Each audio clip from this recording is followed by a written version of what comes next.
सच्चाई और ईमानदारी का रास्ता कठिन जरूर होता है, लेकिन यही रिश्तों में विश्वास और यही रिश्तों में भरोसा पैदा करता है। जीवन में वही इंसान सबसे शानदार और जानदार होता है जिसके इरादे नेक और नियत में ईमानदारी होती है। गौतम का जन्मदिन था।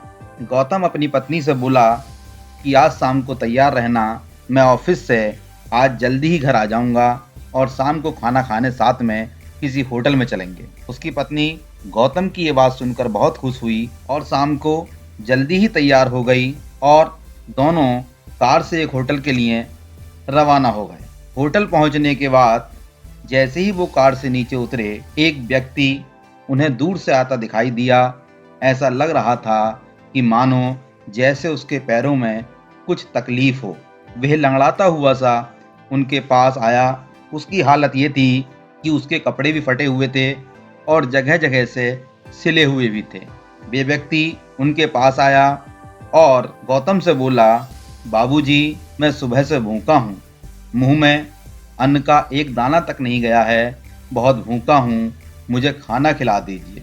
भगवान आपका भला करेगा, आपके परिवार में हमेशा खुशियाँ रहेंगी। उस व्यक्ति के चेहरे पर भूख के भाव स्पष्ट दिखाई दे रहे थे। गौतम को उस पर दया आ गई और गौतम ने अपने पर्स से एक नोट निकाला और उस व्यक्ति को देते हुए कहा कि लो, ये 50 रुपये लो और किसी होटल में जाकर खाना खा लेना। उस भिखारी ने वे नोट ले लिया। उस भिखारी को नोट देकर वो दोनों होटल में चले गए और वहां जाकर डिनर करने लगे।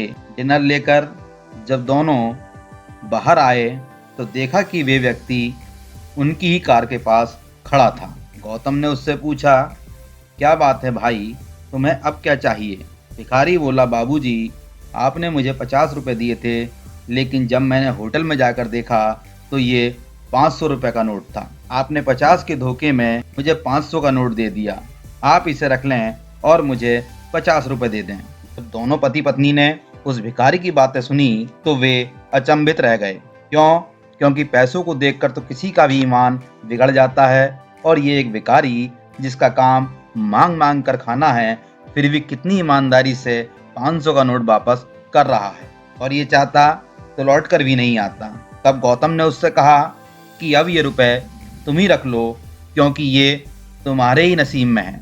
पर भिखारी बोला, साहब, आपकी अंतरात्मा ने खुशी खुशी मुझे 50 रुपये देने को कहा था, आप मुझे 50 रुपये ही दे दीजिए, मैं भोजन करके संतुष्ट हो जाऊंगा। गौतम ने बहुत उससे कहा कि भाई, तू ये 500 का नोट ही रख ले, परंतु भिखारी नहीं माना।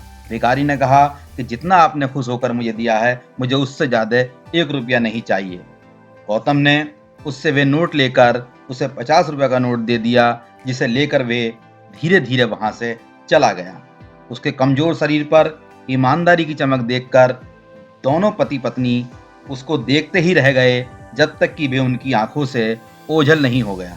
दोस्तों, ये कहानी हमें बताती है कि ईमानदारी एक ऐसी संपत्ति है, गर्व से सर उठाकर जीने का साहस उत्पन्न करती है। आपकी ईमानदारी आपको प्रत्येक जगह पर महत्व प्रदान करती है।